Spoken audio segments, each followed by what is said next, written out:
Hi friends, welcome back to our channel. நாம் இன்றைக்கி பார்க்க போகிற ரெசிபி கேழ்வரகு மாவு தோசை. எவ்வளோ சாஃப்டாக இருக்குது பாருங்கள். நல்லா வெந்தய வாசனையோடு இருக்குது பாருங்கள். இந்த சாஃப்டான தோசையை பாருங்கள். நீங்களும் இதை போல் செய்து பாருங்கள். இதை எப்படி செய்திடலாம், என்ன அளவோடு செய்திடலான்னு நம்ம பார்த்துருவோம். ஒரு கப்பு கேழ்வரகு, ஒரு கப்பு பச்சரிசி பாருங்கள், 1/4 கப்பு உளுந்தம்பருப்பு, 1 டீஸ்பூன் வெந்தயம், 1 கப்பு கேழ்வரகு, 1 கப்பு பச்சரிசி இல்லைனா இட்லி அரிசி, 1/4 கப்பு உளுந்து, 1 டீஸ்பூன் வெந்தயம் இதையும் சேர்த்து நல்லா கழுவி எடுத்து நம்ம ஊற போட்டுடணும். ஒரு 4 மணிக்கூர் ஊற போட்டு வச்சிடணும். தண்ணி விட்டு நல்லா ஊற வச்சுருவோம்.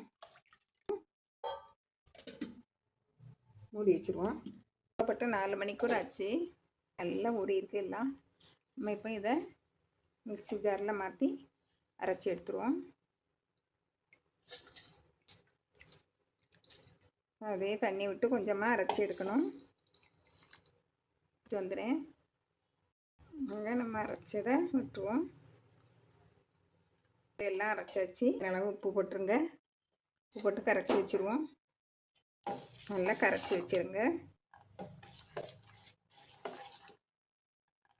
நம்ம என்ன மூடி வச்சுருவோம். இப்போ நாளைக்கு காலையில் பார்த்துருவோம். நேற்று அரைச்சி வச்சா கேழ்வரகு மாவு தோசை மாவு எப்படி இருக்குன்னு பாருங்கள். நான் கொஞ்சம் போல தான் அரைச்சி வச்சுருந்தேன்.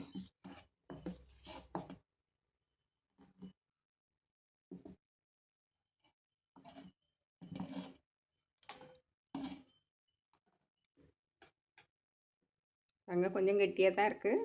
கொஞ்சமாக தண்ணி விட்டுடுங்க. இந்த தோசை நல்லா சாஃப்டாக ராகி மாவு போட்டு செய்யறதோட இது ரொம்பவும் டேஸ்ட்டாக இருக்கும். அரைச்சி செய்யுது ரொம்பவும் நல்லாயிருக்கும். நம்ம இப்போ தோசை சுடுது எப்படின்னு பார்த்துருவோம்.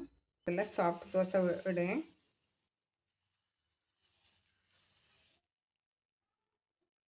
இதை நம்ம உடனே மூடி வைக்கணும். அப்படின்னா தான் மேலே வெள்ளையாக மாவு இல்லாமல் வரும். பாருங்கள், அடுப்பு மீடியம் ஃப்ளேமில் எரியணும்.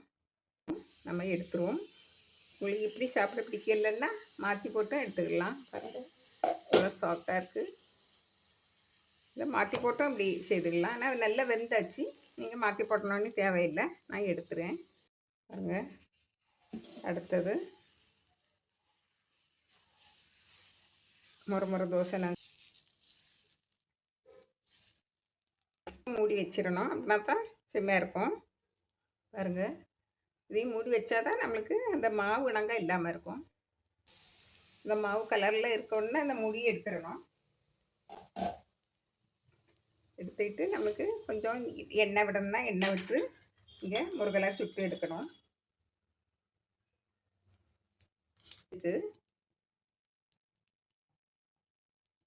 பாருங்கள், எவ்வளோ முறுமுறுன்னு இருக்குது பாருங்கள். எல்லாம் முருகலாக வரும்.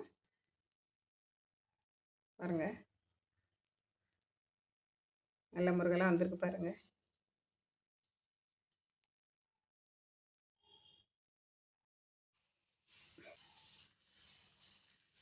பாருங்கள், நான் ஒரு சின்ன தோசை சுட்டு காணிக்கேன். மூடாமல் வச்சுருந்தேன்னா அந்த மாவு எப்படி இருக்கு பாருங்கள். இப்படியே தான் இருக்கும். வச்சுட்டா சீக்கிரமாக வெந்துடும். பாருங்கள், இந்த மாவு இன்னும் அப்படியே இருக்குது பாருங்கள். அதனால் நீங்கள் இந்த கேழ்வரகு மாவு தோசை சுடச்சமையும் மூடி வச்சு சுடணும். பாருங்கள், இந்த நடுவில் எப்படி இருக்குன்னு பாருங்கள். மாவாக தான் இருக்குது. இதுலேயும் மாவு இருக்குது. மூடி வச்சு சுடுதுன்னா உடனே சுட்டு எடுத்துடலாம். மாவு இப்படி வெள்ளையாட்டு தான் இருக்கும். நீங்கள் அதனால் இந்த கேழ்வரகு மாவு தோசை சுடச்சமையும் எப்பவும் மூடி வச்சு சுடுங்க. அப்படின்னா நல்லாயிருக்கும். கேழ்வரகு மாவு தோசை ரெடி ஆயிடுச்சு. பாருங்கள், முறுமுறுனி சுட்ட தோசையை பாருங்கள்.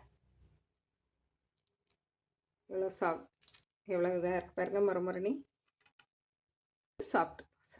நீங்கள் தோசை சுடச்சுமே மறந்துடாமல் மூடி வச்சு சுடுங்க. அப்படின்னா தான் இந்த வெள்ளை இல்லாமல் இருக்கும், மாவு இல்லாமல் இருக்கும். அதனால் இதை நீங்கள் மூடி வச்சு செய்யுங்க. பிடிச்சிருந்தால் லைக் பண்ணுங்கள், ஷேர் பண்ணுங்கள், கமெண்ட்ஸ் பண்ணுங்கள். மறக்காமல் சப்ஸ்கிரைப் பண்ணுங்கள். தேங்க்யூ.